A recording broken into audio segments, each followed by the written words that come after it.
Bonjour frères et sœurs, au nom du Seigneur Jésus-Christ, je vous salue.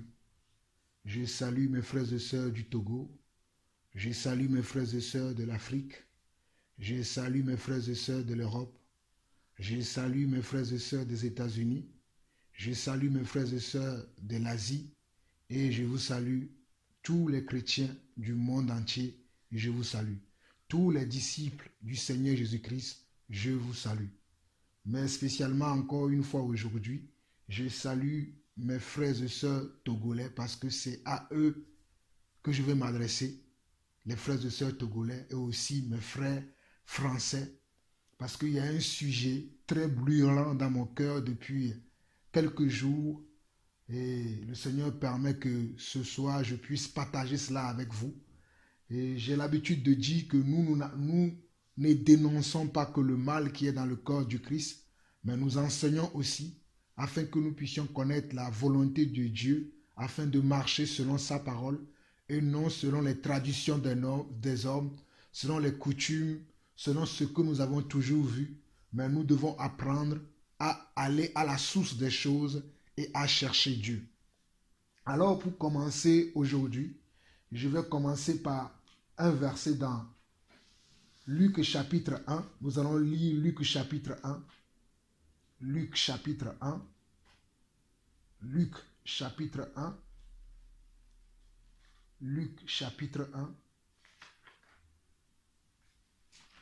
Et nous lisons du verset 1 au verset 4. Luc chapitre 1 du verset 1 au verset 4. Plusieurs ayant entrepris de composer un récit des événements qui se sont accomplis parmi nous, suivant ce que nous ont transmis ceux qui ont été des témoins oculaires dès le commencement et sont devenus des ministres de la parole, il m'a aussi semblé bon, après avoir fait des recherches exactes sur toutes ces choses depuis leurs origines, de te les exposer par écrit d'une manière suivie, excellent Théophile, afin que tu reconnaisses la certitude des enseignements que tu as reçus. Je relis encore. Nous sommes dans Luc chapitre 1 et nous méditons du verset 1 au verset 4.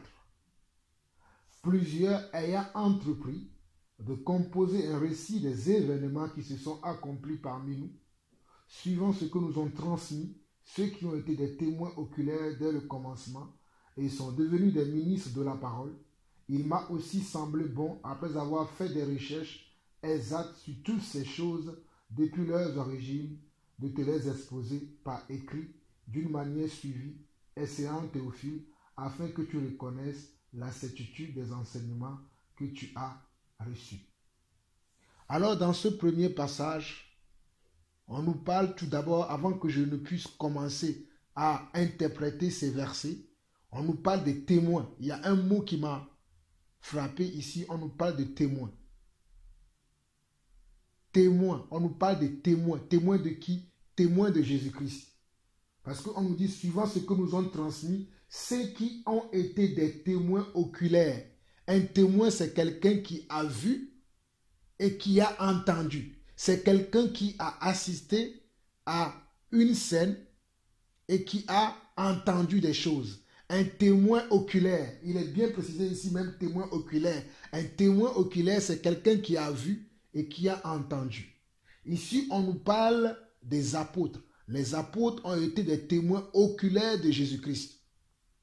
Ce sont les gens qui ont marché avec Jésus, qui ont travaillé avec lui, qui ont été formés par lui et qui, après le départ de Jésus-Christ, ils ont continué le même travail qu'ils ont vu faire leur maître qui était Jésus-Christ.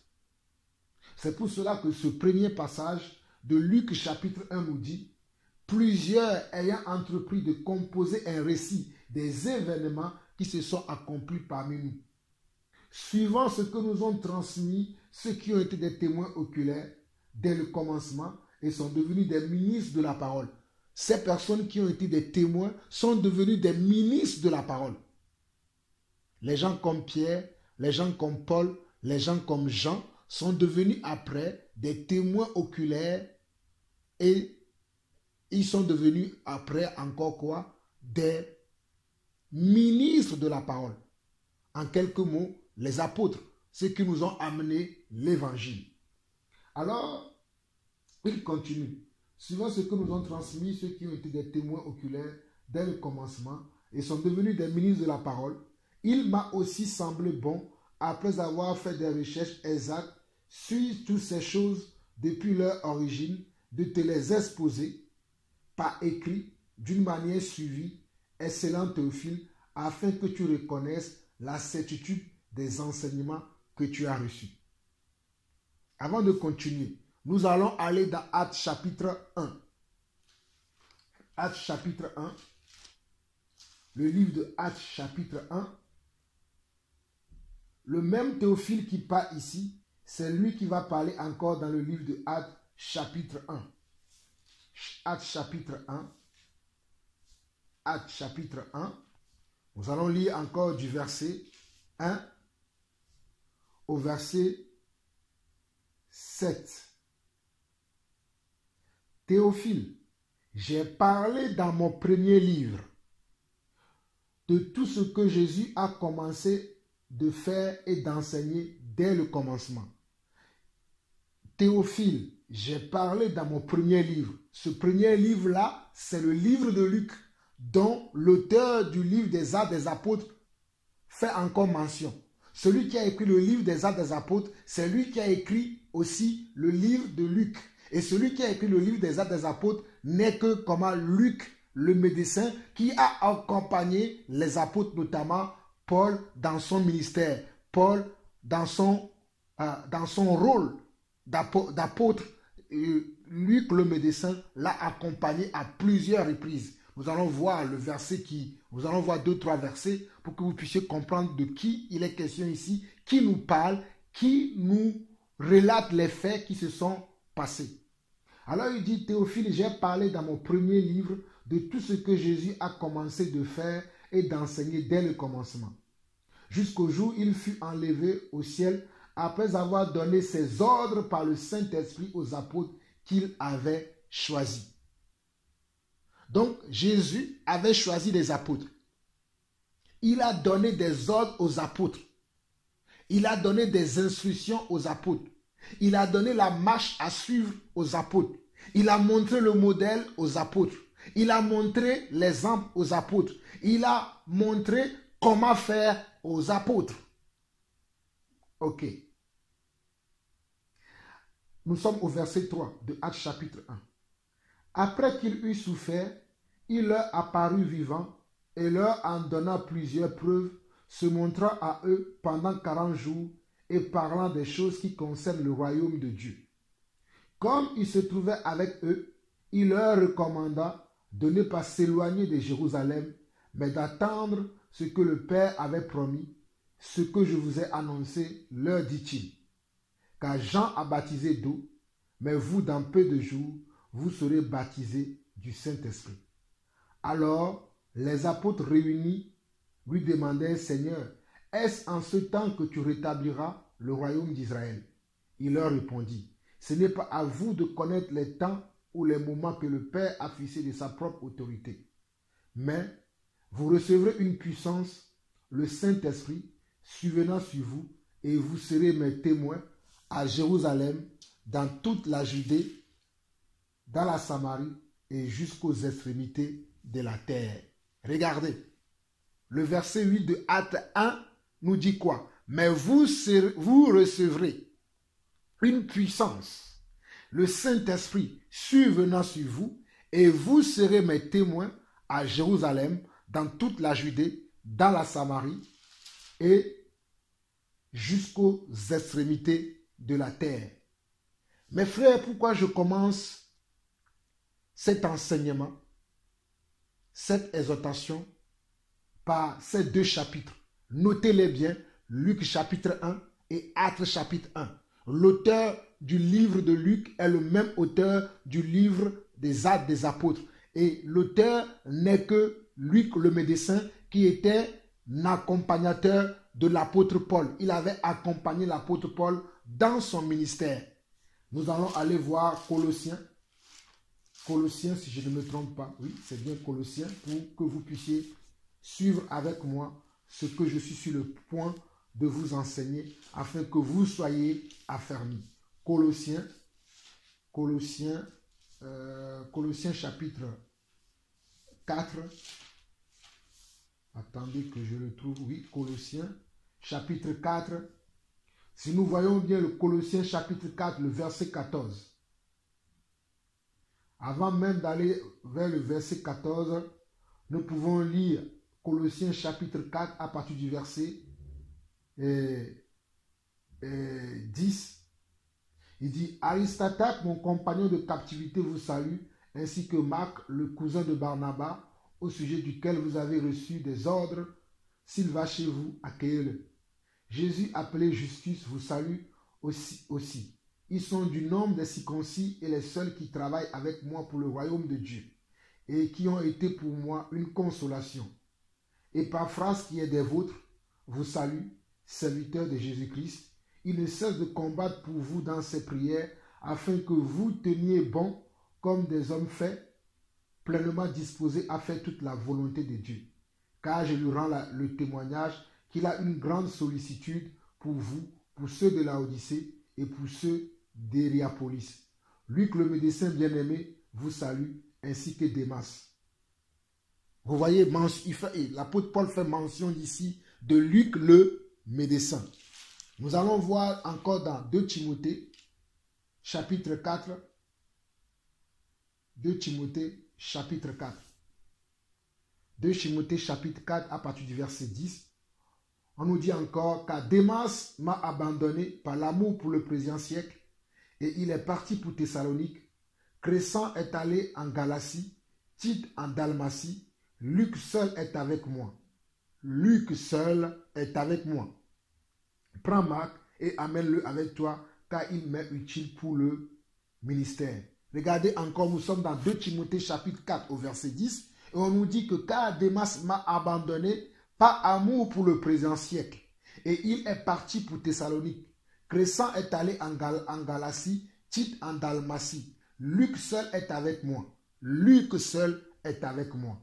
Et si nous revenons dans ce premier chapitre de Luc, ce Luc que je vous ai montré dans Colossiens chapitre 4, le verset 14, 2 Timothée chapitre 4, le verset 10 à 11, qui parle de cet accompagnateur de Paul, celui qui a accompagné Paul dans son ministère, dans son œuvre d'apôtre. Il a accompagné les apôtres. Non pas Paul seulement, mais il était là au milieu des apôtres. Et c'est lui qui a relaté les faits qui se sont passés avec les premiers chrétiens, c'est-à-dire les apôtres, parce que ce sont les apôtres qui ont démarré l'Église. Donc les choses qui se sont passées avec eux, Luc va les relater dans le livre de Actes, et il va relater les choses qui sont passées avec Jésus dans l'évangile de Luc.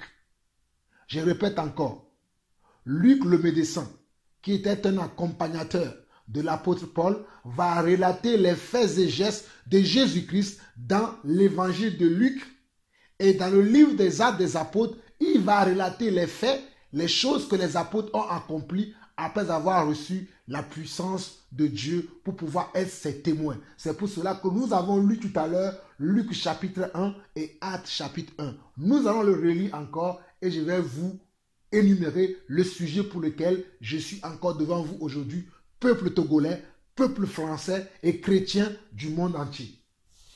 Plusieurs ayant entrepris de composer un récit des événements qui se sont accomplis parmi nous, suivant ce que nous ont transmis ceux qui ont été des témoins oculaires dès le commencement et sont devenus des ministres de la parole, il m'a aussi semblé bon, après avoir fait des recherches exactes sur toutes ces choses depuis leurs origines, de te les exposer par écrit d'une manière suivie, excellent Théophile, afin que tu reconnaisses la certitude des enseignements que tu as reçus. Afin que tu reconnaisses la certitude des enseignements que tu as reçus. Afin que tu reconnaisses la certitude des enseignements que tu as reçus.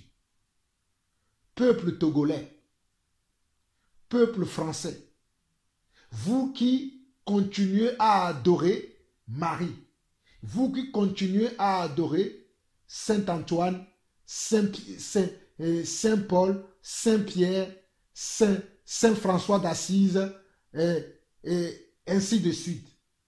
Avez-vous cherché la certitude de ces pratiques que vous faites? Avez-vous demandé à Dieu à comprendre si c'est comme cela que Dieu veut que nous l'adorions? Aujourd'hui, nous voyons beaucoup de gens qui se disent chrétiens, mais qui vont adorer des statuettes, qui vont prier par l'intermédiaire des hommes qui sont morts, qui ne sont plus de ce monde, qui sont morts et qui ne sont pas ressuscités. Frères et sœurs, la seule personne qui est morte et qui est ressuscitée et qui peut plaider pour nous, c'est Jésus-Christ. C'est lui seul que nous devons prier. Mais nous voyons aujourd'hui beaucoup de gens qui se lèvent, qui vont prier des saints. On les appelle des saints, la religion catholique l'appelle des saints. Ils vont prier les saints Antoine, les saints Pierre, les saints Paul, les saints Immaculés de Conception, les saints François d'Assise, les saints Christophe, ainsi de suite. Au lieu de prier le Créateur.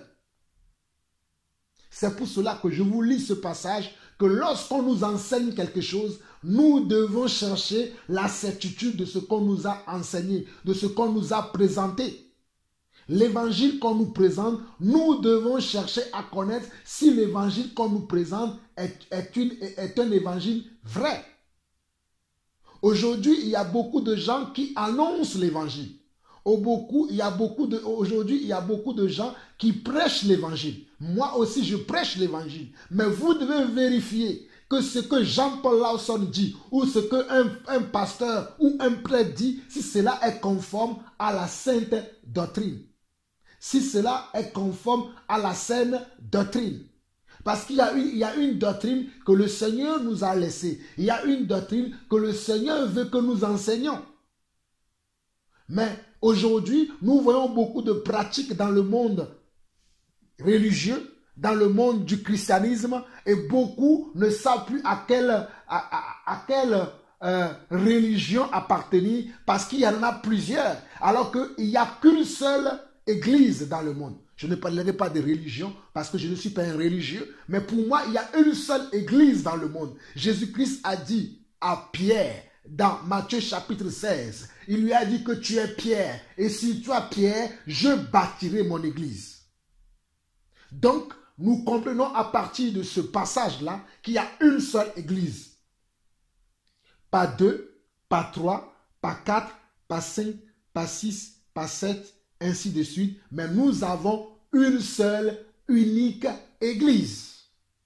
C'est pour cela qu'à l'époque des apôtres, nous voyons les églises. Les églises sont nommées ville par ville ou contrée par contrée. À l'époque des apôtres, il n'y avait pas, comme nous voyons aujourd'hui, l'église protestante, l'église baptiste, l'église adventiste, l'église des témoins de Jéhovah, l'église des méthodistes, l'église presbytérienne, ainsi de suite. À l'époque des apôtres, cela n'existait pas. Parce que les apôtres marchaient en conformité de la parole. Les apôtres marchaient en conformité de ce qu'ils ont vu leur maître faire, et ils reproduisaient la même chose que leur maître. Mais aujourd'hui, que reproduisons-nous aujourd'hui? Surtout pour mon peuple, le Togo, il y a tellement d'abus, il y a tellement de fausses églises, il y a tellement de faux pasteurs, qu'aujourd'hui, les gens sont mélangés. Ils ne savent plus ils ne savent plus comment chercher Dieu, comment prier Dieu. On a même une ville au Togo. Pourquoi j'ai destiné cet enseignement pour les Togolais et pour les Français? Parce qu'il y a une ville au Togo qui s'appelle Corvier, K-O-V-I-E, Corvier au Togo, qui est une ville qui est destinée à Marie, où il y a une statuette de Marie, dont ils appellent que le Marie s'est apparu dans cette ville, et chaque année, les gens vont prier là-bas, vont là-bas pour adorer cette statuette, pour adorer cette divinité. De la même manière en France qu'à Lourdes, les gens vont prier. En France, vous connaissez la ville qui s'appelle Lourdes. Et à Lourdes, il y a aussi une statuette là-bas où les gens vont adorer chaque année. Instaurée par qui? Par l'Église catholique. Les églises nous amènent dans la fausse direction. Il faut appartenir à l'église corps du Christ. Si vous demandez à Jean-Paul Lawson, vous êtes dans quelle église? Je vous dirai que je suis dans l'église du Seigneur Jésus-Christ. Je n'appartiens pas à l'église méthodiste, je n'appartiens pas à l'église protestante, je n'appartiens pas à l'église presbytérienne, je n'appartiens pas à l'église protestante réformée, mais j'appartiens à l'église du Seigneur Jésus-Christ.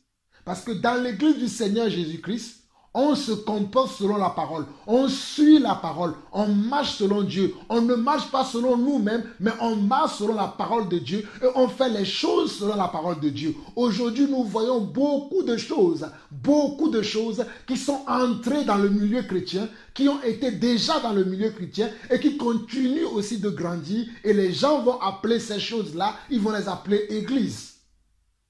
Je m'étonne de voir aujourd'hui les gens aller s'engenouiller devant une statuette qui ne parle pas, qui ne bouge pas, qui a des yeux mais qui ne peuvent pas voir, qui ont des bouches mais qui ne peuvent pas parler, qui ont des mains mais qui ne peuvent pas toucher. Et ils vont comment? Et ils vont adresser des prières à ces statuettes.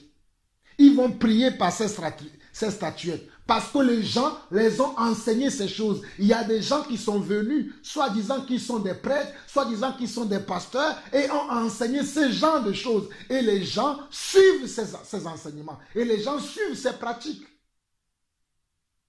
Aujourd'hui, je vais spécialement parler à tous ceux qui prient des saints, des soi-disant saints, alors que c'est nous-mêmes qui sommes saints.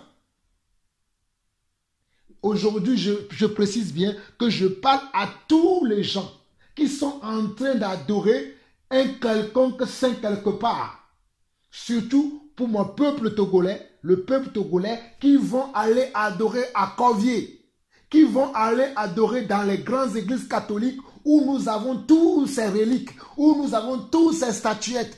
Que ce soit de Marie, de Saint François d'Assise, de Saint Antoine de Padoue, de Saint ceci, de Saint... Il faut arrêter d'adorer les saints car nous sommes saints. La seule personne que nous devons adorer, la seule personne à qui nous devons adresser nos prières, c'est Jésus-Christ de Nazareth. Parce qu'il est mort et il est ressuscité. Jésus-Christ est mort et il est ressuscité. C'est lui seul que nous devons adorer. C'est lui seul que nous pouvons adorer. C'est lui seul que nous adorons. Nous ne pouvons pas adorer quelqu'un d'autre que Jésus-Christ. Nous ne pouvons pas prier quelqu'un d'autre que Jésus-Christ. Nous ne pouvons pas nous engenouiller devant quelqu'un d'autre que Jésus-Christ. Quand nous regardons dans le livre de 1 Jean, allons voir ça. 1 Jean. 1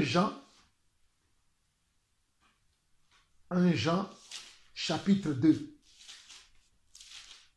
1 Jean, chapitre 2. Il dit, mes petits enfants, je vous ai écrit ces choses afin que vous ne péchiez point. Et si quelqu'un a péché, nous avons un avocat auprès du Père, Jésus-Christ le juste. Il est lui-même la victime expiatoire pour nos péchés, et non seulement pour les nôtres, mais aussi pour ceux du monde entier. Regardez mes frères, 1 Jean chapitre 2. Mes petits enfants, je vous ai écrit ces choses afin que vous ne péchiez point. Et si quelqu'un a péché, nous avons un avocat auprès du Père, Jésus-Christ le juste. Jésus-Christ le juste. Lorsque nous péchons, et que nous voulons demander pardon à Dieu, nous passons par qui? Nous passons par Jésus-Christ parce que c'est lui qui est le juste. C'est lui qui est la victime expiatoire pour nos péchés. Saint Paul n'est pas la victime expiatoire pour nos péchés. Saint Pierre n'est pas la victime expiatoire pour nos péchés. Saint Antoine de Padoue n'est pas la victime expiatoire pour nos péchés. Sainte Immaculée de Conception n'est pas la victime expiatoire pour nos péchés. Mais Jésus-Christ, lui, il est la victime expiatoire pour nos péchés. Nous prions par Jésus-Christ. Nous intercédons par Jésus-Christ. Tout ce que nous faisons, nous le faisons par Jésus-Christ. Nous ne pouvons pas aller prier par quelqu'un d'autre, disant que nous passons par ce quelqu'un pour que ce quelqu'un-là puisse amener à Jésus après. Non, nous passons par Jésus-Christ directement. Et Jésus-Christ est celui qui est le chemin, la vérité et la vie. C'est ce que lui-même il a dit en Jean chapitre 14, le verset 6. Jésus-Christ a dit de sa propre bouche, « Je suis le chemin, la vérité et la vie. » Nul ne viendra au Père que par moi.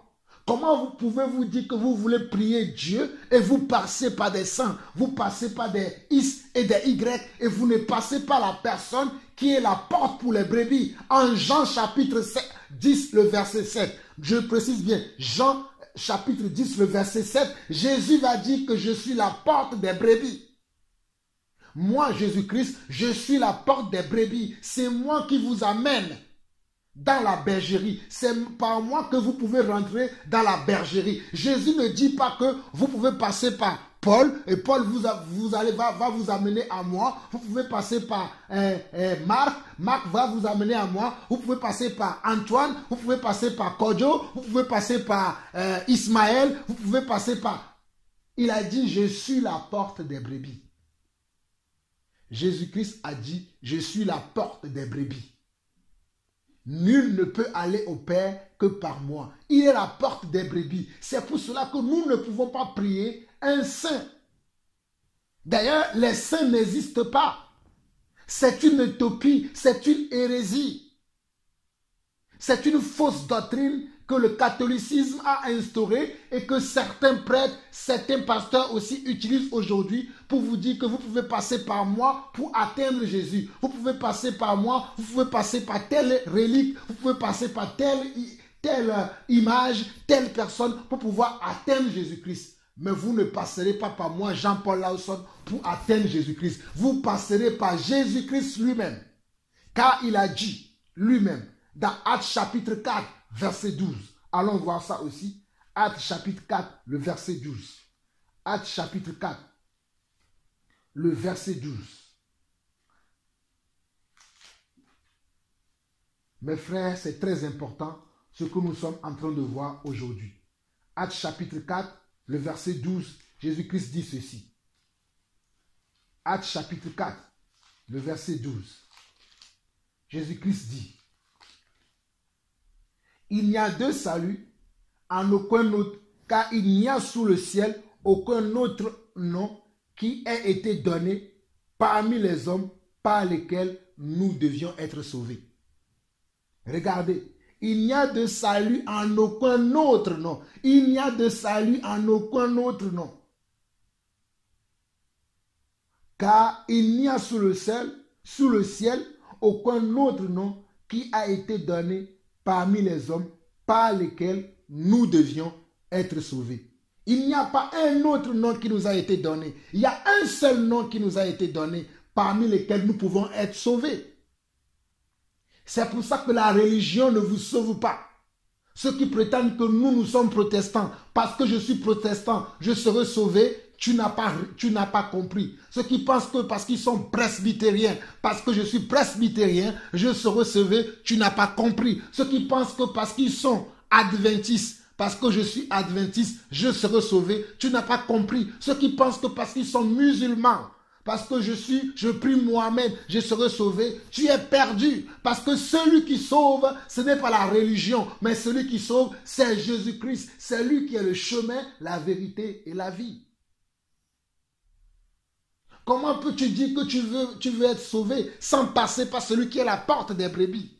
Comment prétends-tu adorer sans passer par celui qui est la porte? Celui qui est la porte, c'est Jésus-Christ. C'est par lui que nous devons prier. C'est par lui que nous devons adorer. C'est par lui que tout ce que nous faisons, nous pouvons le faire. Mais si quelqu'un t'a menti, s'il y a une religion sur cette terre, comme j'ai cité tout à l'heure, mes deux pays dont je suis originaire, dont je suis dont j'ai leur nationalité, le Togo et la France. Je suis français et togolais. Et dans ces deux pays, je vois qu'il y a une telle idolâtrie c'est des images, des saints, de telle enseigne qu'il faut qu'on vous réveille. Il faut qu'on vous dise la vérité. Il n'y a pas de salut sans Jésus-Christ. Il n'y a pas de salut dans tous ces soi-disant saints. Saint Antoine de Padoue, Saint Immaculé de Conception, Saint Pierre, Saint Paul. Il n'y a pas de salut en ces personnes. Le salut se trouve en Jésus-Christ. Jésus-Christ est la porte des brebis. Il n'y a pas de médiateur autre que Jésus-Christ. Je répète encore, il n'y a pas de médiateur autre que Jésus-Christ. Il est le seul médiateur. Il a été le médiateur hier, il est le médiateur aujourd'hui et il sera le médiateur demain. Il est un médiateur éternel. Il a été le médiateur à l'époque de nos ancêtres. Il est le médiateur aujourd'hui et il sera le médiateur encore demain. Donc si tu ne pries pas le médiateur, ton courrier n'arrivera pas. Si tu n'envoies pas ton courrier par le médiateur, ta prière ne sera pas exaucée. Si tu crois que ta prière est exaucée, tu n'as pas prié le vrai Dieu, le bon Dieu, mais tu as prié comment? Tu as prié une divinité, tu as prié un démon, mais tu n'as pas prié le Dieu Tout-Puissant. Parce que le Dieu Tout-Puissant, il a dit lui-même, dans Jean chapitre 14, verset 14, Jean chapitre 14, verset 14. Si vous demandez quelque chose en mon nom, je le ferai. Jean 14, 14. C'est facile pour vous de retenir ce verset. Jean 14, 14. Jean 14, 14. Si vous demandez quelque chose à mon nom, je le ferai. Il n'a pas dit si vous demandez quelque chose au nom de Marie. Il n'a pas dit si vous demandez quelque chose au nom de Sainte Thérèse. Il n'a pas dit si vous demandez quelque chose au nom de Saint Paul. Il n'a pas dit si vous demandez quelque chose au nom de Saint Pierre. Mais il a dit si vous demandez quelque chose à mon nom, je le ferai. En quel nom fais-tu tes prières? En quel nom invoques-tu Dieu? En quel nom fais-tu tes demandes? En quel nom fais-tu tes prières? Fais-tu tes prières au nom du vrai Dieu? Ou fais-tu tes prières dans le nom d'une divinité? Nous, il y a un seul nom qui nous a été donné. Il y a un seul nom qui nous a été révélé. C'est le nom de Jésus-Christ. C'est pour ça que lui-même, il dit dans Jean 14, 14, si vous demandez quelque chose à mon nom, si vous demandez quelque chose à mon nom, si vous demandez quelque chose à mon nom, si vous demandez quelque chose à mon nom, je le ferai. Si vous demandez quelque chose à mon nom. Et dans 1 Timothée chapitre 1, le verset 5, 1 Timothée chapitre 1, le verset 5, je dis bien 1 Timothée chapitre 1, le verset 5, on nous dit qu'il y a quoi? Qu'il y a un seul médiateur. Lisons-le, 1 Timothée chapitre 1, le verset 5. Car il y a un seul Dieu et aussi un seul médiateur entre Dieu et les hommes, Jésus-Christ homme. Car il y a un seul Dieu et aussi un seul médiateur entre Dieu et les hommes, Jésus-Christ homme. Je ne suis pas le médiateur entre Dieu et les hommes. Ni les saints qu'on nous a enseignés, les saints qu'on nous a toujours montrés, que l'Église catholique, que certains pasteurs, que certaines églises enseignent ce genre de choses, que vous pouvez passer par telle personne, vous pouvez passer par telle relique, vous pouvez faire telle prière à telle personne, à telle chose, pour pouvoir aller, pour que vos prières soient exaucées. On vous ment. Regardez, car il y a un seul Dieu. Nous sommes dans 1 Timothée chapitre 1, le verset 5. Car il y a un seul Dieu et aussi un seul médiateur entre Dieu et les hommes. Il y a un seul Dieu et un seul médiateur entre Dieu et les hommes. Il n'y a pas deux médiateurs, il n'y a pas trois médiateurs, il n'y a pas quatre médiateurs, il n'y a pas cinq médiateurs, il n'y a pas six médiateurs, mais il y a un seul Dieu et aussi un seul médiateur entre Dieu et les hommes. Frères et sœurs, fuyez l'idolâtrie. Il y a un seul Dieu et aussi un seul médiateur entre Dieu et les hommes. Nous ne pouvons pas prier les soi-disant les saints, comme on nous a montré dans l'église catholique. Prier Saint Antoine, prier Sainte Fatima, prier Saint François d'Assise, ainsi de suite. Nous devons prier que Jésus-Christ, parce que Jésus-Christ est le médiateur entre Dieu et les hommes. Saint Pierre est mort, il est resté dans la tombe. Saint Paul est mort, il est resté dans la tombe. Antoine est mort, Antoine est resté dans la tombe. Mohamed est mort, Mohamed est resté dans la tombe. Comment peux-tu prier aujourd'hui par Mohamed? Comment peux-tu prier aujourd'hui par Antoine? Comment peux-tu prier aujourd'hui par Pierre? Comment peux-tu aujourd'hui prier par Paul? Comment peux-tu aujourd'hui prier par Marie? Comme moi dans le passé, lorsque je n'ai pas encore été régénéré, lorsque je n'ai pas encore reçu la sémence de Dieu en moi, je priais encore Marie. Je me rappelais lorsque j'allais passer mes examens à l'école, j'allais réciter des chapelets devant la statuette de Marie. Et je croyais que je priais Dieu, mais je ne priais pas Dieu. D'ailleurs, le Je vous salue Marie que nous récitons n'est pas une prière.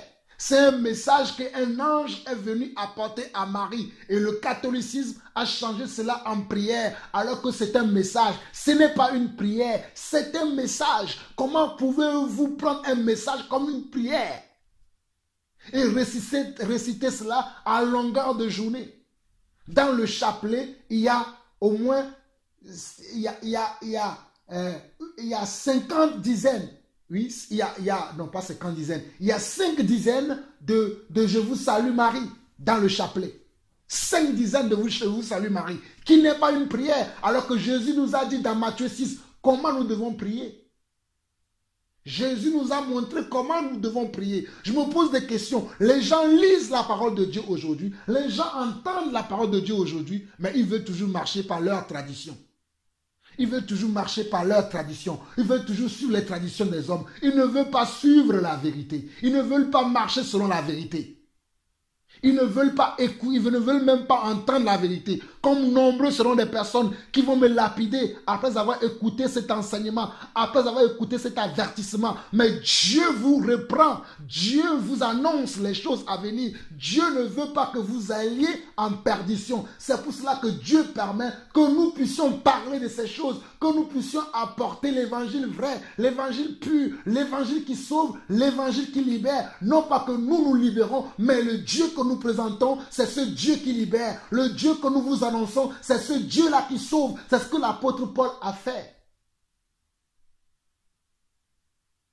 Frères et sœurs, lisons la parole. Lisons la parole. Proverbes chapitre 16, le verset 16. Proverbes chapitre 16 et le verset 16. Nous sommes dans Proverbes.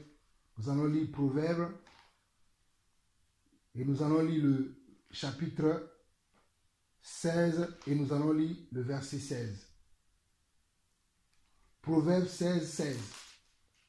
C'est facile à retenir. Proverbes 16 et le verset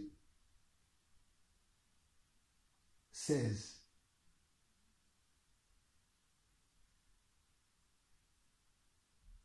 Regardez ce que Proverbe 16 nous dit. Proverbe 16 nous dit, combien acquérir la sagesse vaut mieux que l'or. Combien acquérir l'intelligence est préférable à l'argent. Regardez, combien acquérir la sagesse vaut mieux que l'or. Combien acquérir l'intelligence est préférable à l'argent. Les gens courent aujourd'hui pour chercher de l'argent. Les gens courent aujourd'hui pour acquérir de l'or. Les gens courent aujourd'hui pour les biens de la terre. Mais ils ne courent pas pour avoir de la sagesse. Ils ne courent pas pour avoir de l'intelligence. Mais l'intelligence, c'est la parole de Dieu. L'intelligence, c'est la vérité de la parole. L'intelligence, c'est Dieu. C'est pour ça que je vous lis ce proverbe. Il dit quoi? Combien acquérir la sagesse vaut mieux que l'or? Si tu es sage, celui qui a de la sagesse, parce que la sagesse, c'est quoi? C'est la crainte, c'est le commencement de la crainte de Dieu. Si tu as la sagesse, tu connaîtras la pensée de Dieu. Combien acquérir l'intelligence est préférable à l'argent? Les gens veulent avoir de l'argent aujourd'hui, mais ils ne veulent pas être intelligents.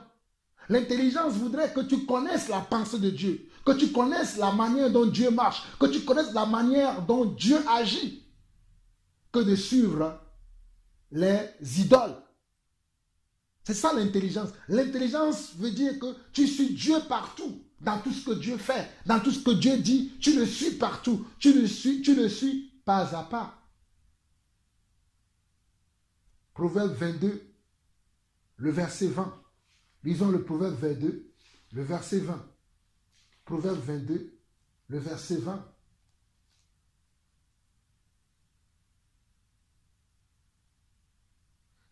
Le Proverbe 22, le verset 20 nous dit ceci. N'ai-je pas déjà pour toi mis par écrit des conseils et des réflexions pour t'enseigner des choses sur des paroles vraies, afin que tu répondes par des paroles vraies à celui qui t'envoie? Regardez, nous sommes dans le livre de Proverbes, Proverbe 22, le verset 20 et le 21. N'ai-je pas déjà pour toi mis par écrit? Dieu nous a mis toutes choses par écrit. Dieu nous a transmis sa parole par écrit. Dieu nous a laissé toutes choses dans sa parole. Mais nous voulons toujours écouter les hommes. Nous voulons toujours écouter les gens qui mentent. Nous voulons toujours écouter les choses qui sont agréables à notre oreille. Nous voulons qu'on nous dise que si tu veux avoir beaucoup d'or, va dans tel endroit. Si tu veux avoir beaucoup d'argent, va faire tes choses. Mais on ne nous parle pas de comment avoir l'intelligence selon Dieu. On ne nous parle pas de comment avoir la sagesse selon Dieu. Moi, je suis là aujourd'hui pour vous parler, pour que vous ayez l'intelligence selon Dieu, la sagesse selon Dieu. Et c'est pour ça que je suis là. Regardez, Proverbe 22, le verset 20 et 21 dit, « N'ai-je pas déjà pour toi mis par écrit des conseils et des réflexions pour t'enseigner des choses sur des paroles vraies? » Dieu nous a tout mis par écrit. Dieu dit ici, dans Proverbe 22, le verset 20 et le 21, « N'ai-je pas déjà pour toi mis par écrit des conseils et des réflexions? » Des conseils et des réflexions. N'ai-je pas déjà mis pour toi des conseils et des réflexions pour t'enseigner des choses sur des paroles vraies, afin que tu répondes par des paroles vraies à celui qui t'envoie? Ce n'est pas des paroles vraies que je vous parle aujourd'hui. Celui qui a l'amour de la vérité comprendra ce que je suis en train de dire. Dieu a mis tout par écrit. Dieu nous a laissé tout par sa sagesse, afin que nous puissions plonger nos regards dans ses paroles, afin de marcher selon ses paroles et afin d'être véritablement des enfants de Dieu, afin de ne pas être emportés à tout vent de doctrine, à tout faux pasteur et toutes ces choses que nous voyons dans le monde aujourd'hui, dont l'une de ces choses dont je parle aujourd'hui, le fait de prier des saints. Le fait de prier des morts. Un saint, c'est quelqu'un qui est mort il y a 100 ans, il y a 200 ans, il y a 400 ans, il y a 600 ans. Peu importe le nombre d'années que la personne est morte, on ne peut pas prier un mort, on ne peut prier qu'un vivant. Et Jésus-Christ est mort et il est sorti du tombeau et il est vivant. Jésus-Christ n'est pas dans la tombe. Il a vaincu la tombe. Il a dominé la tombe. Il y a une chanson que nous chantons. Il a dominé la mort et l'enfer. Le Seigneur Jésus est plus que vainqueur. Il a dominé la mort et l'enfer. Qui a dominé la mort et l'enfer? C'est Jésus. C'est pour cela que nous devons prier que Jésus seul. Nous ne pouvons pas prier un saint. peu importe ce que la personne a fait de son vivant, peu importe les miracles, peu importe les prodiges, peu importe les signes, peu importe les prophéties que la personne a réalisées de son vivant, nous ne pouvons pas prier de tels hommes. Nous ne pouvons prier que celui qui est vivant, celui qui a dominé la mort, celui qui a vaincu la mort, celui qui est ressuscité de la tombe. Le troisième jour, il est assis à la droite du Très-Haut dans le ciel. C'est lui, Jésus-Christ. C'est lui le chemin, la vérité et la vie. C'est lui seul que nous pouvons prier. Si quelqu'un prie aujourd'hui, quelqu'un d'autre, une autre créature que Jésus-Christ, il est en train de commettre de l'idolâtrie. Et les idolâtres n'hériteront pas le royaume de Dieu. Nous ne pouvons pas prier quelqu'un d'autre plus que Jésus-Christ. Jésus-Christ est le seul chemin, la vérité et la vie. Il a dit lui-même, Jean 14, 14. Si vous demandez quelque chose à mon nom, je le ferai. Dans quel nom fais-tu tes demandes? En quel nom fais-tu tes prières? En quel nom fais-tu tes souhaits? En quel nom fais-tu tes commandes? En quel nom pries-tu? En quel nom crois-tu que tu seras sauvé? Dans le nom de Jésus-Christ, le seul qui a vaincu la mort, le seul qui est ressuscité le troisième jour de la tombe, ou crois-tu à quelqu'un d'autre? Marie est mort, il est resté dans la tombe. Mais tu prétends prier Marie. Tu crois que Marie va te sauver? Marie ne sauve pas. Marie ne peut même pas entendre tes prières. Ésaïe chapitre 8, verset 19. Allons lire Ésaïe chapitre 18, le verset 19. Ésaïe chapitre 8, le verset 19 dit ceci.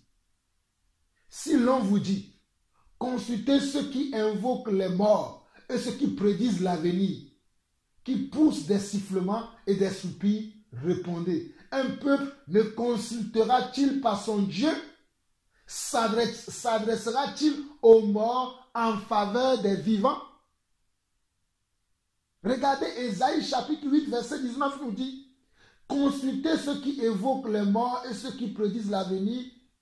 Si l'on vous dit, consultez ceux qui évoquent les morts et ceux qui prédisent l'avenir, qui poussent des sifflements et des soupirs, répondez, un peuple ne consultera-t-il pas son Dieu?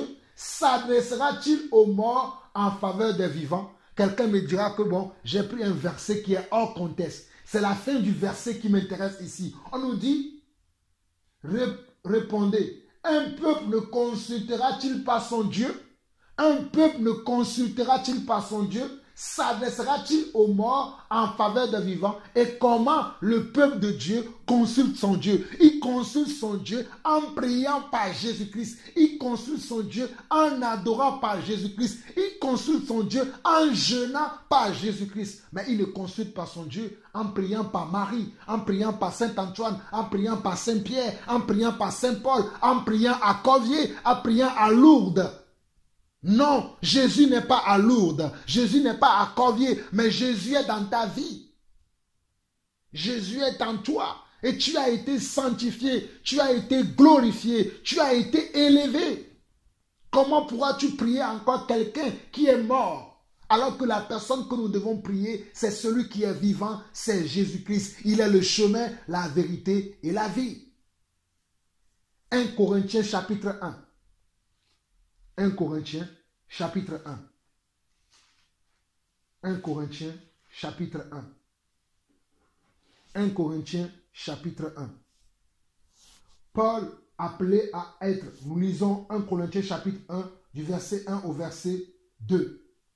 Paul appelé à être apôtre de Jésus-Christ par la volonté de Dieu, et le frère Sochène, à l'église de Dieu qui est à Corinthe, à ceux qui ont été sanctifiés en Jésus-Christ, saints par vocation, et à tous ceux qui invoquent en quelque lieu que ce soit le nom de notre Seigneur Jésus-Christ, leur Seigneur et le nôtre, que la grâce et la paix vous soient données de la part de Dieu, notre Père, et du Seigneur Jésus-Christ. L'apôtre Paul ici écrit aux Corinthiens, et il va les appeler des saints, et il va dire en quelque endroit que ce soit, où que l'on invoque le nom du Seigneur Jésus-Christ, Donc, dans tous les endroits où on invoque le nom du Seigneur Jésus-Christ dans la vérité, pas dans le mensonge, dans la repentance, pas dans la rébellion, si vous êtes dans un lieu où vous n'êtes pas dans la rébellion, où vous n'êtes pas dans le péché, en ce lieu-là, la sainteté de Dieu vous touche. La sainteté de Dieu descend sur vous et vous devenez un saint. Si vous avez accepté Jésus-Christ comme votre Seigneur et votre Sauveur, vous avez confessé vos péchés, vous vous êtes repenti de vos péchés, vous avez pratiqué une sincère repentance, vous avez reçu déjà la sainteté. Vous pouvez prier directement à Jésus-Christ en passant par Jésus. Vous pouvez prier par Dieu. Vous pouvez prier Dieu en passant par Jésus. C'est pour ça que l'apôtre Paul, dans ce livre, lorsqu'il va écrire aux chrétiens, il va les appeler des saints parce que nous sommes saints. Lorsque Jésus-Christ vient dans notre vie, lorsque nous recevons l'adoption, nous devenons des saints. Nous devenons un peuple saint. Regardez, 1 Corinthiens chapitre 1. Paul, apôtre. Paul appelé à être apôtre de Jésus-Christ par la volonté de Dieu et le frère Sochène, à l'église de Dieu qui est à Corinthe, à ceux qui ont été sanctifiés en Jésus-Christ, ceux qui ont été sanctifiés. Ceux qui ont été sanctifiés. Nous avons été sanctifiés en qui? En Jésus-Christ. Tu es saint comme Paul, tu es saint comme Pierre, tu es saint comme Saint Antoine, qui ne sont plus vivants de nos jours. Mais tu es saint comme eux, donc tu n'as plus besoin de passer par eux, tu as besoin de prier directement à Jésus, car il est le seul médiateur entre Dieu et les hommes. À l'église de Dieu qui est à Corinthe, à ceux qui ont été sanctifiés en Jésus-Christ, saints par vocation, et à tous ceux qui invoquent en quelque lieu que ce soit le nom de notre Seigneur Jésus-Christ. Nous allons dans 2 Corinthiens chapitre 1. 2 Corinthiens chapitre 1. 2 Corinthiens chapitre 1. 2 Corinthiens chapitre 1 dit aussi la même chose. Paul, nous sommes dans 2 Corinthiens chapitre 1. Paul, apôtre de Jésus-Christ, par la volonté de Dieu, et le frère Timothée à l'église de Dieu qui est à Corinthe, et à tous les saints qui sont dans toute l'Achaïe. Et à tous les saints qui sont dans toute l'Achaïe. Et à tous les saints qui sont dans toute l'Achaïe. C'est nous qui sommes saints. Ce n'est pas les gens qui sont morts, même si on ouvre leur tombe aujourd'hui, je ne sais pas si certains d'entre eux, on ne trouvera même pas un seul de leur squelette. Ce n'est pas cela que nous devons prier. Celui que nous devons prier, celui par lequel nous pouvons adresser nos prières à Dieu, c'est Jésus-Christ. C'est lui qui a vaincu la mort. Éphésiens 1. Éphésiens chapitre 1. Éphésiens chapitre 1. Éphésiens chapitre 1. Allons-y. Éphésiens chapitre 1, il dit ceci. Paul, apôtre de Jésus-Christ, par la volonté de Dieu, aux saints qui sont à Éphèse et aux fidèles en Jésus-Christ. Paul, apôtre de Jésus-Christ, par la volonté de Dieu, aux saints qui sont à Éphèse, aux saints qui sont à Éphèse, aux saints qui sont à Éphèse, aux saints qui sont au Togo, aux saints qui sont en France, aux saints qui sont en Belgique, aux saints qui sont en Allemagne, aux saints qui sont aux États-Unis, aux saints qui sont au Ghana, aux saints qui sont en Slovaquie, aux saints qui sont en Suède, aux saints qui sont au Bénin, aux saints qui sont en Thaïlande, aux saints qui sont en Chine. C'est comme ça, nous qui avons cru au Seigneur Jésus-Christ, nous devenons des saints. Si nous avons été dans une sincère repentance, si nous nous sommes convertis de la bonne manière, si nous ne sommes pas religieux, mais nous sommes des croyants qui croient en Dieu, en pratiquant comment? La foi avec une sincère franchise, une sincère vérité, en abandonnant le péché, en quittant le péché, en abandonnant le monde, nous devenons un saint. C'est pour cela que lorsque nous voyons ces livres, lorsque Paul écrivait aux chrétiens qui sont à Éphèse, aux chrétiens qui sont à Philippe, aux chrétiens qui sont en Asie, il les appelait des saints parce que lorsque nous acceptons Jésus-Christ, nous devenons des saints. si nous l'avons accepté de la bonne manière. Si tu l'as accepté de la mauvaise manière, tu demeures toujours dans ton état de péché. Mais si tu l'as accepté de la bonne manière, tu deviens comment? Un saint.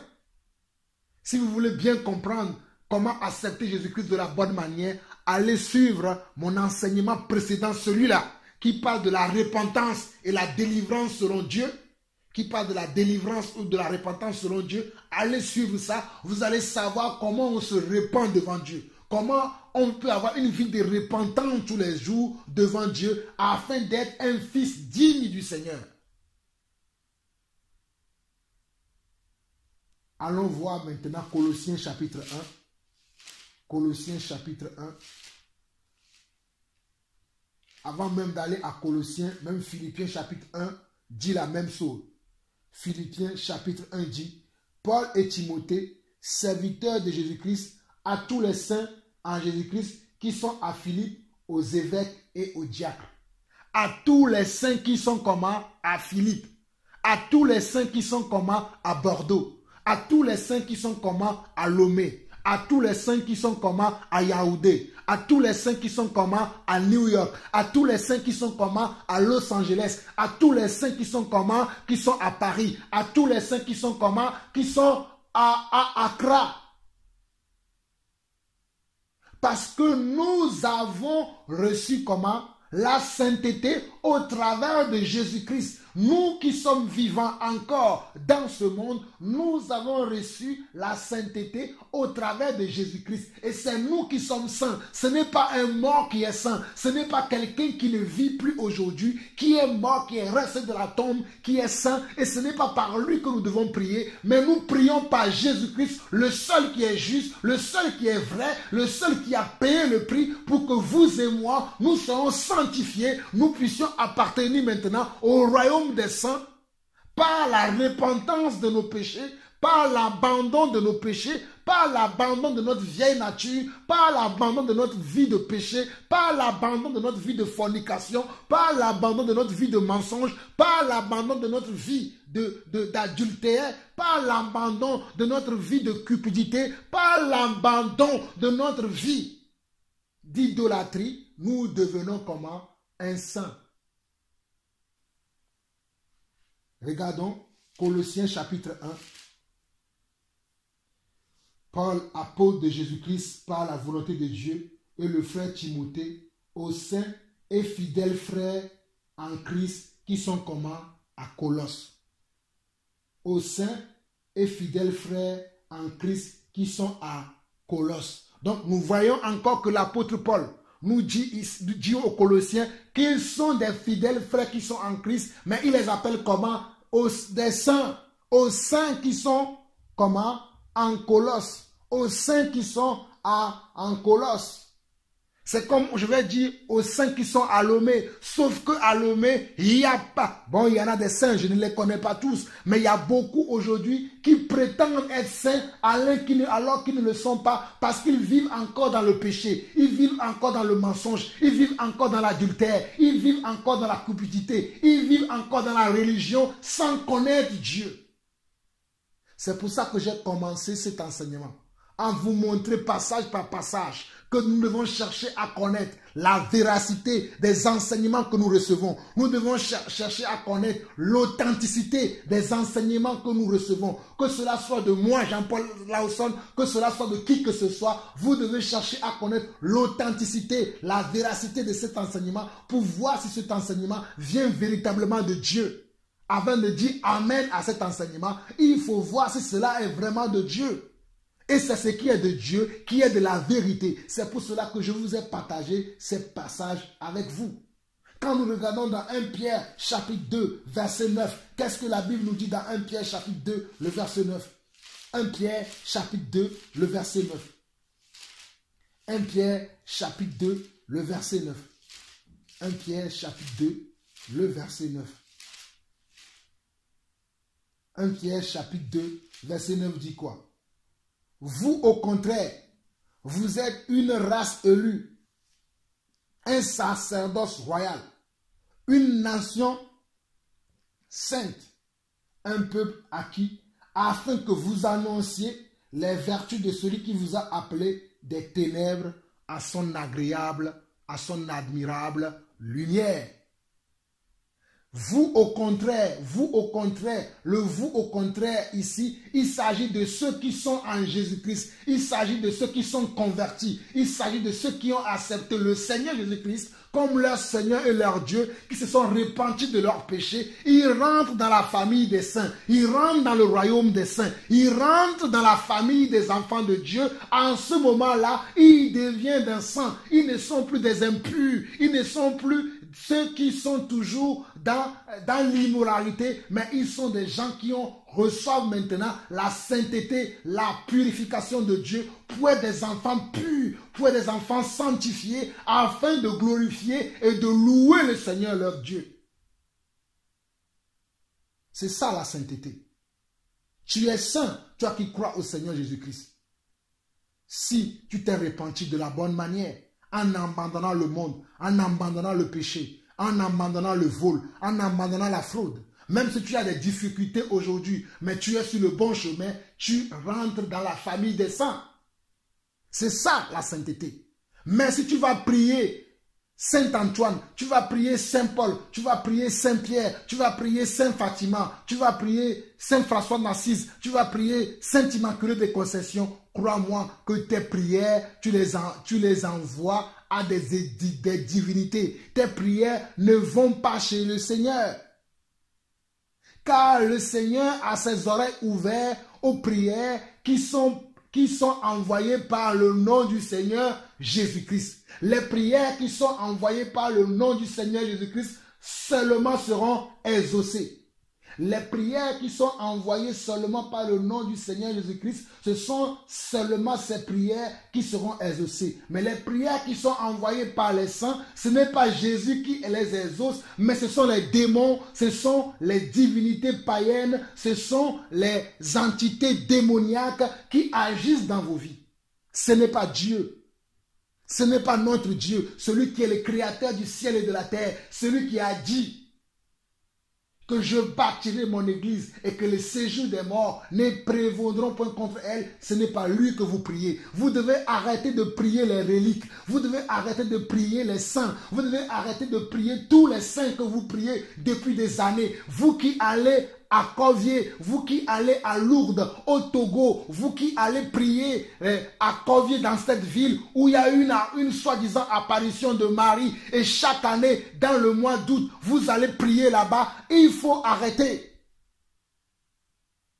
Vous allez dans les églises catholiques, vous vous engenouez devant les statuettes de Marie, les statuettes de Saint François d'Assise, les statuettes de Saint Antoine de Padoue, les statuettes de Jésus-Christ encore sur la croix, alors que Jésus-Christ a quitté la croix et qu'il est assis dans les lieux célestes, comme je vous l'ai montré tout à l'heure dans 1 Jean chapitre 2. 1 Jean chapitre 2, Jésus-Christ est notre avocat. Il est la victime expiatoire pour nos péchés. Donc comment pouvez-vous encore laisser à la croix quelqu'un qui n'est plus sur la croix? Comment pouvez-vous faire ça? Quelqu'un qui n'est plus sur une croix, vous le laissez courir à la croix. Vous êtes des gens qui crucifient encore notre Dieu aujourd'hui. Jésus-Christ n'est plus sur la croix. Il est sorti du tombeau, il est vainqueur. Tout genou fléchira, toute langue confessera que Jésus est Seigneur, il est Seigneur, il est sorti du tombeau, il est Seigneur, alléluia. Tout genou fléchira, toute langue confessera que Jésus est Seigneur. Jésus est déjà sorti de la tombe. Jésus n'est plus dans la tombe. Comment pouvez-vous le laisser encore dans vos églises sur la croix? Dans plein d'églises aujourd'hui encore, on voit Jésus-Christ sur la croix alors qu'il n'est plus sur la croix. Il a été démonté de la croix, il a été enterré, mais gloire soit rendue à Dieu. Le troisième jour, il est sorti de la tombe avec puissance et feu. La terre a tremblé, le monde entier est au courant de cela, que Jésus-Christ est ressuscité le troisième jour. C'est à cause de sa résurrection que vous et moi aujourd'hui, nous avons accès auprès du Père Père. C'est à cause de sa résurrection que vous et moi aujourd'hui, nous avons la vie en nous parce qu'il a payé le prix pour que nous puissions avoir la vie. Comment pouvez-vous prier encore Marie? Comment pouvez-vous prier encore Antoine? Comment vous pouvez prier encore Sainte Fatima? Comment pouvez-vous encore vous adonner aux gens qui sont morts et qui ne sont pas vivants? Il y a un seul médiateur entre Dieu et les hommes.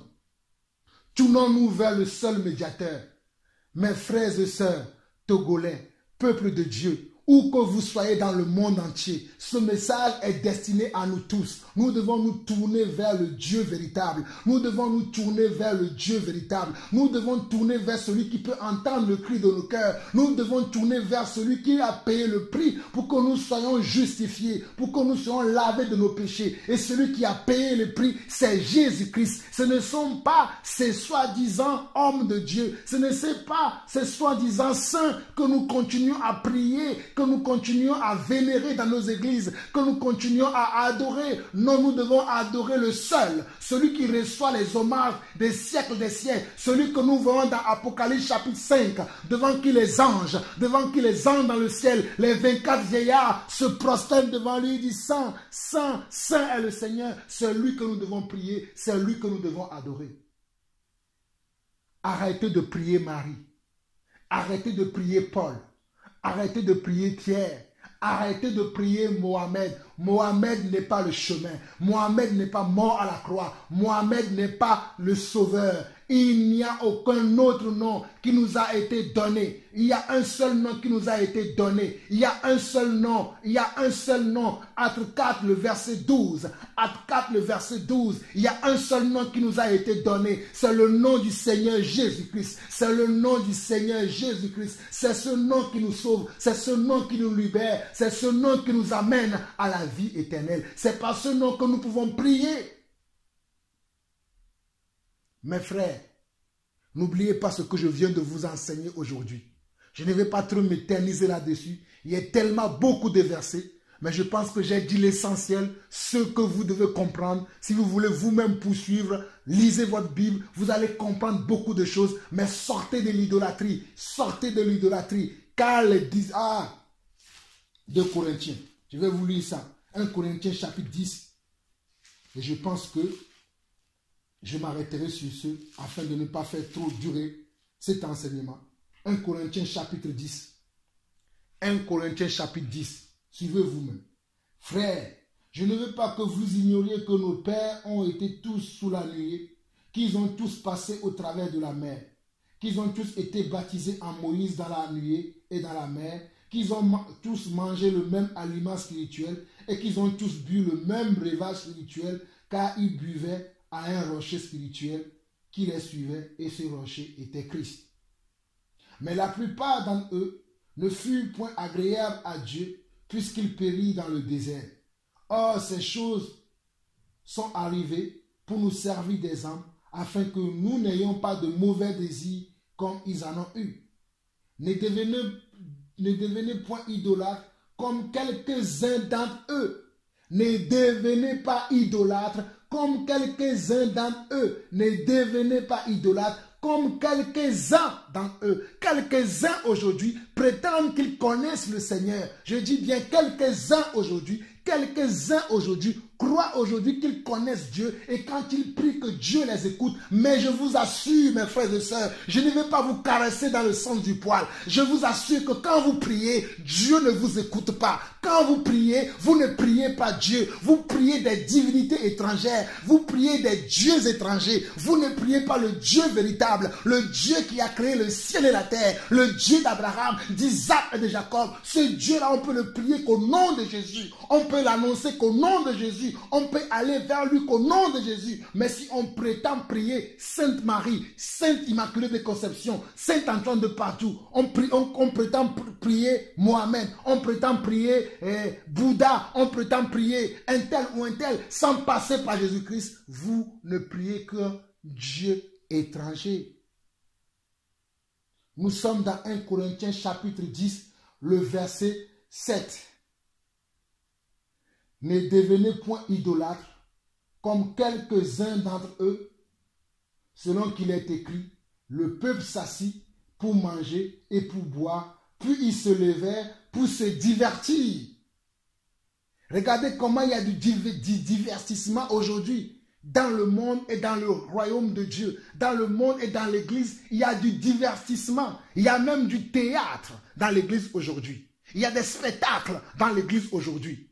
Il y a la danse dans l'église aujourd'hui. L'église est devenue un marché où on voit tout aujourd'hui. Je vous dis que même dans l'église, il y a de la danse. Je ne crois pas qu'à l'église, à l'époque des apôtres, on pouvait trouver de la danse comme nous voyons aujourd'hui. Je ne pense pas qu'à l'église, à l'époque des apôtres, on pouvait trouver des spectacles, on pouvait trouver du théâtre aujourd'hui. Mais aujourd'hui, dans notre église, l'état de notre église aujourd'hui, on trouve du théâtre, on trouve de la danse, on trouve du folklore dans l'église aujourd'hui. L'église est devenue comment? Un terrain de jeu. Ce n'est plus un terrain où on vient pour apprendre la parole de Dieu, où on vient pour apprendre la pensée de Dieu. Mais l'église est devenue un bazar. L'église est devenue un bistrot. L'église est devenue un temps. Oh mes frères, que ce soit les catholiques, que ce soit les protestants, que ce soit les adventistes, que ce soit les presbytériens, que ce soit les méthodistes, toutes les églises aujourd'hui ont des choses à se reprocher. Aujourd'hui, nous parlons du catholicisme, mais nous aurons le temps de parler des autres églises, de voir comment eux aussi, ils se sont éloignés de la volonté de Dieu. Ils se sont éloignés, ils se sont écartés de la vérité. Ils se sont écartés de comment les apôtres ont marché. Allez vous-même lire Luc chapitre 1 et lire le livre des Actes des apôtres pour voir comment les apôtres marchaient et comparer cela à l'état de l'église aujourd'hui. Vous allez voir qu'il y a un grand... Il y a un grand, je dis bien, il y a un grand changement. Il y a une grande fossée. Il y a un grand changement et il y a une grande fossée et cela prouve que ce n'est pas l'église de Dieu. Mes frères et sœurs, ce n'est pas pour faire peur à qui que ce soit. Mais ce sera en vain que tu crois que tu es dans la volonté de Dieu alors que tu ne l'es pas. Ce sera en vain que tu crois que tu es dans la volonté de Dieu alors que tu ne l'es pas. Il est temps que nous nous levons et que nous travaillons sur notre salut commun. Il est temps que nous nous levons et que nous travaillons sur la volonté de Dieu parfaite. Il est temps que nous quittons ces choses qui ne sont pas de Dieu. Quitte cette église catholique, quitte cette église presbytérienne, quitte cette église méthodiste, quitte ce faux pasteur, quitte cet homme qui te trompe, quitte ces personnes qui te trompent et cherche la vérité. Cherche la vérité. Cherche la vérité. Et n'oublie pas Proverbe 16:16. N'oublie pas Proverbe 22:20.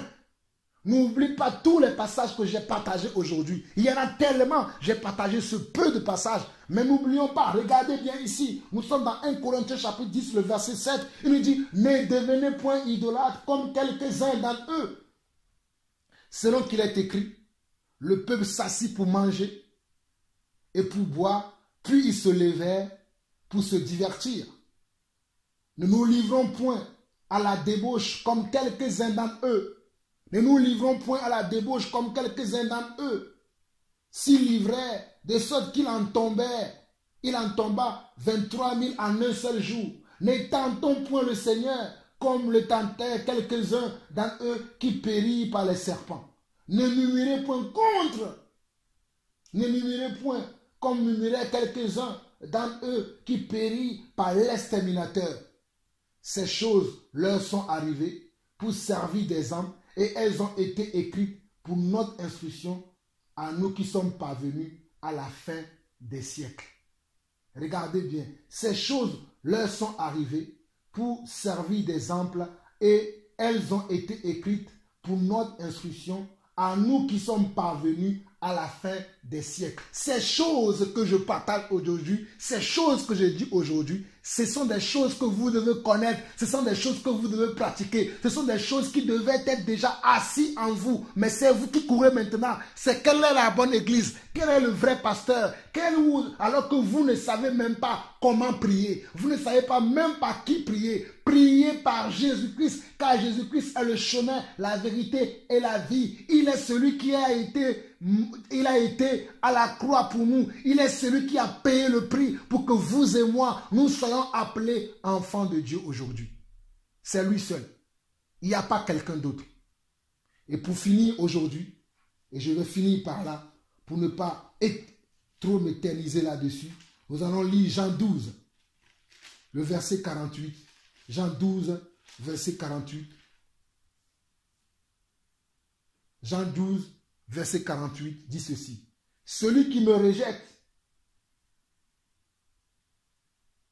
et qui ne reçoit pas mes paroles à son juge, la parole que j'ai annoncée, c'est elle qui le jugera au dernier jour. Celui qui me rejette et qui ne reçoit pas mes paroles à son juge, la parole que j'ai annoncée, c'est elle qui le jugera au dernier jour. Celui qui me rejette, vous allez me dire comment est-ce qu'on rejette Jésus-Christ? Quand tu entends la parole de Dieu, quand tu entends la vérité et tu ne travailles pas sur cette vérité, tu ne médites pas sur cette vérité, tu ne vas pas en profondeur pour connaître cette vérité, afin de changer dans ta vie. Cette vérité que tu as entendue, cette parole que tu as entendue, c'est cette parole-là qui te jugera le dernier jour. Ce n'est pas moi qui le dis, mais c'est notre Seigneur Jésus-Christ lui-même qui a dit cela. C'est pour cela que je voulais lire cette parole dans Jean 12, verset 48. Il dit, celui qui me rejette et qui ne reçoit pas mes paroles à son juge la parole que j'ai annoncée. Celui qui me rejette à son juge. Celui qui me rejette à son juge. Je ne parle pas de moi, Jean-Paul Lawson, mais je parle de celui que je vous présente. Je vous présente Jésus-Christ le juste. Je vous présente Jésus-Christ le Dieu puissant, le Dieu redoutable, celui qui était, qui est et qui sera. Celui qui a la clé de la vie et la clé de la mort. Celui qui ferme et personne n'ouvre. Celui qui ouvre et personne ne ferme. Celui qui dit et la chose arrive. C'est Jésus-Christ. C'est en son nom que je te dis aujourd'hui que toi qui écoutes ma voix, toi qui vas tomber sur cet enseignement, toi qui vas tomber sur cette vidéo, tu dois arrêter de prier Marie, tu dois arrêter de prier Antoine, tu dois arrêter de suivre les faux pasteurs, tu dois arrêter de suivre les fausses églises, tu dois chercher la vérité, tu dois connaître la vérité et marcher selon cette vérité, car vous connaîtrez la vérité et la vérité vous affranchira. Vous connaîtrez la vérité et la vérité vous affranchira. Vous connaîtrez la vérité et la vérité vous affranchira.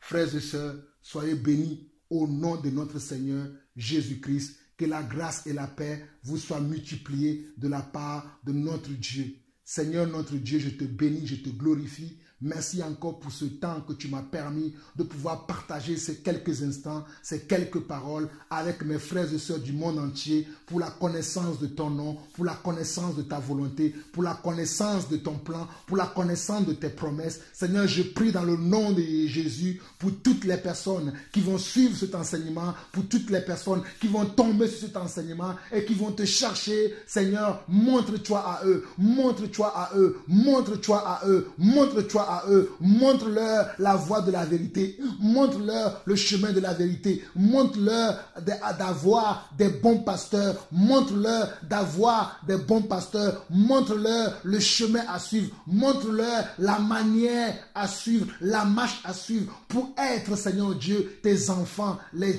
dignes fils et les dignes filles de toi, le Dieu véritable. Que ta grâce nous soit multipliée à nous tous au nom puissant et merveilleux du Seigneur Jésus-Christ. À très très bientôt. C'était la voix de Jean-Paul Lawson, celui qui crie dans le désert que vous avez encore attendu aujourd'hui. Soyez bénis. À très très bientôt. Bye bye.